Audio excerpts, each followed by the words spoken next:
Welcome to study Buddha. आज है 21 मई 2024 और हम 21 मई से बनने वाले सभी महत्वपूर्ण प्रश्नों पर डिस्कस करेंगे। साथ में मैं आपको प्रत्येक प्रश्न से संबंधित इम्पोर्टेंट फैक्ट्स भी बताऊंगा, इसलिए आप इस वीडियो को लास्ट तक जरूर देखिए। साथ में आप इस वीडियो का PDF इसके लिंक से डाउनलोड कर सकते हैं या फिर आप हमारे टेलीग्राम चैनल से भी इसका PDF प्राप्त कर सकते हैं। शुरू करते हैं आज का करंट अफेयर। पहला प्रश्न है ब्लूमबर्ग बिलियनियर्स इंडेक्स ने दुनिया के शीर्ष 15 अमीर व्यक्तियों की सूची में किन दो भारतीयों को शामिल किया? Which two Indians have been included the list of top 15 richest people in the world in the Bloomberg Billionaires Index? Option number A है Mukesh Ambani, option number B है Gautam Adani and option number C है Bajaj Mittal, option number D उपयुक्त दोनों। इसका सही answer है option number ए और B, यानी कि इसका सही आंसर क्या हो गया? उपयुक्त दोनों, यानी मुकेश अंबानी और गौतम अडानी दोनों ये 15 अमीर व्यक्तियों की सूची में शामिल हो चुके हैं। ये कौन है? मुकेश अंबानी और ये क्या कौन है? गौतम अडानी। तो 110 अरब डॉलर की संपत्ति के साथ मुकेश अंबानी इस सूची में 12वें स्थान पर है, यानी with the net worth $110 million, Mukesh Ambani is at 12th place in this list. Gautam Adani 100 अरब डॉलर की संपत्ति के साथ इस सूची में 14वें स्थान पर है। Gautam Adani is ranked 14th on the list with a net worth of $100 billion. France की बेटेनकोट मेयर्स और मशहूर लोरियल कंपनी की मालकिन 100 अरब डॉलर की संपत्ति रखने वाली पहली महिला बनी है। Bettencourt Meyers of France and owner of the famous L'Oreal company become the first women to have assets worth $100 billion।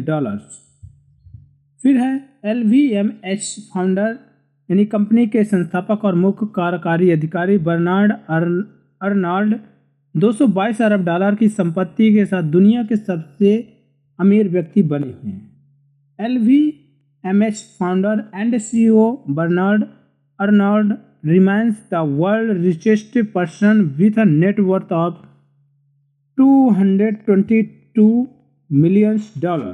Amazon company के संस्थापक जेफ बेजोस को $208 मिलियन की संपत्ति के साथ पृथ्वी पर दूसरे सबसे अमीर व्यक्ति के रूप में स्थान दिया गया। Amazon company founder Jeff Bezos has been ranked as the second richest man on earth with a net worth $208 billion। Tesla company के CEO एलन मस्क की कुल संपत्ति $187 बिलियन है और वे सूची में तीसरे स्थान पर हैं। Tesla CEO Elon Musk has a net worth $187 billion and rank third on the list. Next question, हाल ही में किस देश ने ताइवान को हथियार बेचने पर अमेरिकी रक्षा कंपनियों पर प्रतिबंध लगाया है? Which country has recently banned American defense companies from selling weapons to Taiwan? Option number A है अमेरिका, ऑप्शन नंबर बी है चीन एंड ऑप्शन नंबर सी है रूस एंड ऑप्शन नंबर डी है भारत यानी इंडिया। इसका सही आंसर है ऑप्शन नंबर बी, चीन यानी चाइना ने। किसने रोक लगाया है? चाइना ने। तो चीन के वाणिज्य मंत्रालय ने बोइंग की रक्षा अंतरिक्ष और सुरक्षा इकाई, जनरल एटॉमिक्स एरोनॉटिकल सिस्टम और जनरल डायनेमिक्स लैंड सिस्टम को अविश्वसनीय संस्थाओं की सूची में रखा है। China's commerce ministry has placed Boeing's defence space and security unit General Atomic Aeronautical system and General Dynamics land system on the list of unreliable entities. ये कदम इन कंपनियों द्वारा चीन में आगे निवेश पर रोक लगाता है और उनके वरिष्ठ प्रबंधन पर यात्रा प्रतिबंध लगाता है। The move was further investment by these companies in China and imposes travel restriction on their senior management. Next question. Cricket Scotland ने किस कंपनी को टीम का आधिकारिक प्रायोजक बनाने की घोषणा की? Cricket Scotland has announced which company as the official sponsor of the team.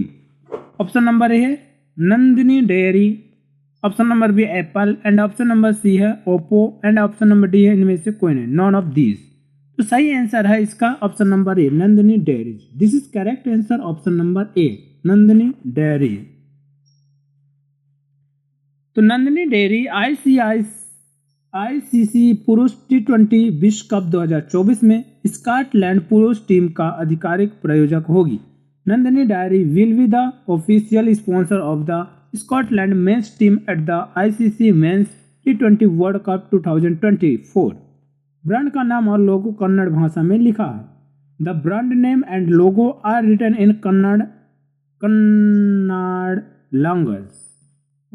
Next question. हाल ही में किस देश में दुनिया का पहला 6G डिवाइस लॉन्च हुआ? In which country has the world's first 6G device has been launched recently? Option number A है जापान, ऑप्शन नंबर बी है रूस एंड ऑप्शन नंबर सी है America and option number D है चीन यानी China. इसका सही आंसर है ऑप्शन नंबर ए जापान। क्या है? जापान। तो एक जापानी कंसोर्टियम ने दुनिया के पहले हाई स्पीड 6G डिवाइस के प्रोटोटाइप का अनावरण किया है। A Japanese consortium has unveiled the prototype of the world's first high-speed 6G device. Next question. हाल ही में विश्व मधुमक्खी दिवस कब मनाया गया? When was World Bee Day celebrated recently? Option number है 18 मई यानी 18 में, फिर ऑप्शन नंबर बी है 19 मई यानी 19 में, 19 में, और ऑप्शन नंबर सी है 20 मई यानी 20 में, एंड ऑप्शन नंबर डी इनमें से कोई नहीं यानी नॉन ऑफ दीज। इसका सही आंसर है ऑप्शन नंबर सी। क्या है? ऑप्शन नंबर सी 20 मई एंड 20 में। और इसकी थीम क्या है? Be engaged with youth. क्या है? Be engaged with youth. अब देखते हैं मई में अब तक मनाए जाने वाले इंपॉर्टेंट दिवस। तो 1 मई को मनाया गया था इंटरनेशनल लेबर डे यानी अंतर्राष्ट्रीय मजदूर दिवस। 2 मई को मनाया गया था वर्ल्ड ट्यूनर डे यानी विश्व ट्यूनर दिवस। 3 मई को मनाया गया था प्रेस फ्रीडम डे यानी प्रेस स्वतंत्रता दिवस। 4 मई को मनाया गया था कोल माइनर डे यानी कोयला खनिक दिवस। और 4 मई को ही मनाया गया था इंटरनेशनल फायर फाइटर डे यानी अंतर्राष्ट्रीय अग्निशामक दिवस। और 5 मई को मनाया गया था वर्ल्ड लाफ्टर डे जो कि फर्स्ट संडे ऑफ मई होता है यानी पहला रविवार होता है मई का, विश्व हंसी दिवस। फिर 6 मई को मनाया गया था अंतर्राष्ट्रीय नो डाइट दिवस यानी इंटरनेशनल नो डाइट डे। और 7 मई को मनाया गया था विश्व एथलेटिक दिवस यानी वर्ल्ड एथलेटिक डे। और 7 मई को ही मनाया गया था वर्ल्ड अस्थमा डे यानी मई का पहला मंगलवार को मनाया गया था वर्ल्ड अस्थमा डे। 8 मई को मनाया गया था world red cross day and red crescent day. और 8 मई को ही मनाया गया था वर्ल्ड थैलेसीमिया डे यानी थैलेसीमिया दिवस। और 9 मई को मनाया गया था राणा प्रताप की जयंती। और 10 मई को मनाया गया था अंतर्राष्ट्रीय अर्गानिया दिवस यानी इंटरनेशनल अर्गानिया डे। और 11 मई को मनाया गया था विश्व प्रवासी पक्षी दिवस यानी वर्ल्ड माइग्रेटरी वर्ल्ड डे। और 12 मई को मनाया गया था अंतर्राष्ट्रीय नर्सिंग दिवस यानी इंटरनेशनल नर्सिंग डे। और 12 मई को ही मनाया गया था मातृत्व दिवस या मदरहुड डे या इसी को मदर्स डे भी बोलते हैं। और 15 मई को मनाया गया था अंतर्राष्ट्रीय परिवार दिवस यानी इंटरनेशनल फैमिली डे। और 16 मई को मनाया गया था international day of living together in peace. 17 मई को मनाया गया था विश्व दूरसंचार और सूचना समाज दिवस यानी world telecommunication and information society day. और 18 मई को मनाया गया था अंतर्राष्ट्रीय संग्रहालय दिवस यानी इंटरनेशनल म्यूजियम डे। और 18 मई को ही मनाया गया था विश्व एड्स वैक्सीन डे यानी वर्ल्ड एड्स वैक्सीन डे। और अब मनाया गया है 20 मई को वर्ल्ड बी डे यानी विश्व मधुमक्खी दिवस। ये हो गए मई में अब तक मनाए जाने वाले महत्वपूर्ण दिवस। नेक्स्ट क्वेश्चन, हाल ही में गाजा हमले में किस भारतीय सैनिक अधिकारी की मौत हो गई है? Which Indian military officer has died in the recent Gaza attack?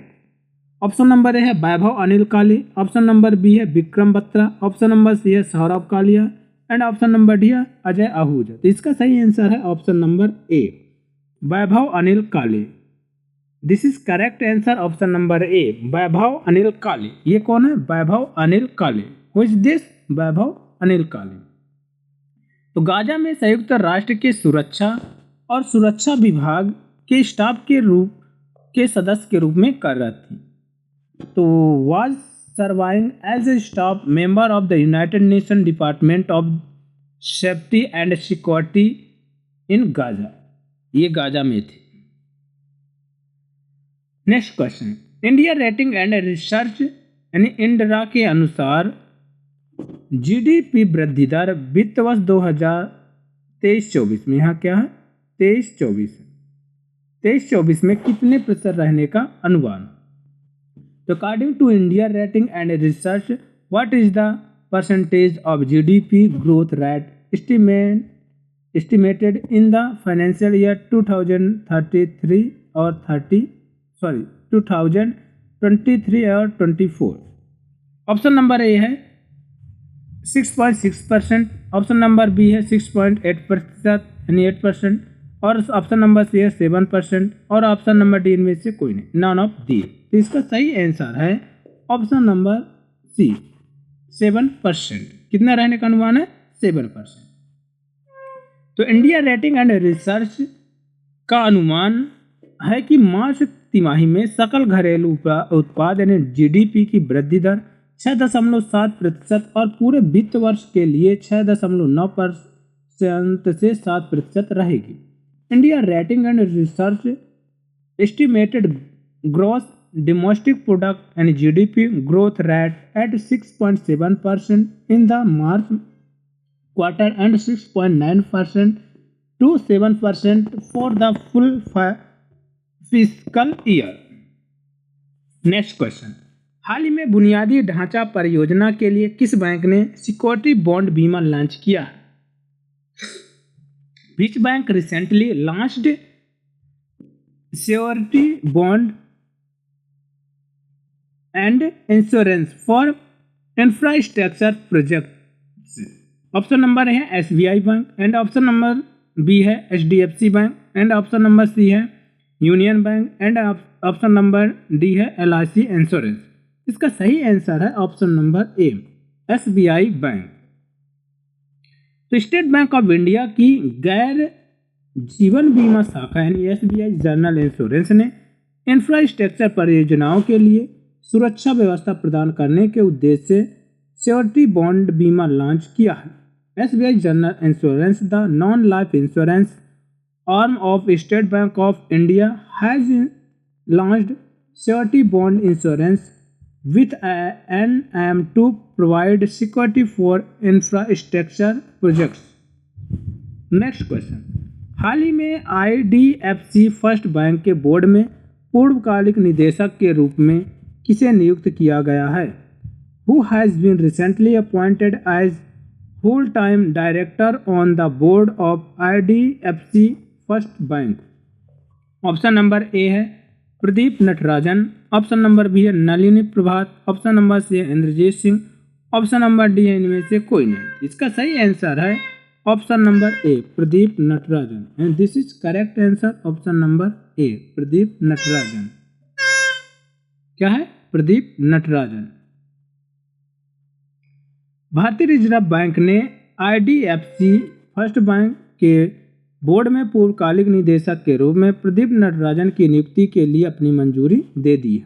The Reserve Bank of India has given its approval for the appointment of Pradeep Natarajan as whole time director on the board of IDFC first bank. Next question, हाल ही में किस company ने MSME के लिए invoice financing में 1 trillion रुपए को पार किया? Which company has recently crossed 1 trillion rupees invoice financing for MSME? Option number है TREDS in TReDS, option number B है IDFC first bank and option number C है LIC insurance and option number D इनमें से कोई नहीं, यानी none of this. इसका सही आंसर है ऑप्शन नंबर ए, ट्रेड्स ने। किसने? ट्रेड्स ने, यानी TREDS। ये हो गए आज के महत्वपूर्ण करंट फ्रेंड्स। यानी आपकी कोई क्वेरी हो तो आप कमेंट्स बॉक्स में ज़रूर टाइप करें और इसे ज़्यादा से ज़्यादा लाइक एंड सब्सक्राइब करें तथा अपने दोस्तों तक इसे शेयर करें। Thanks for watching this video.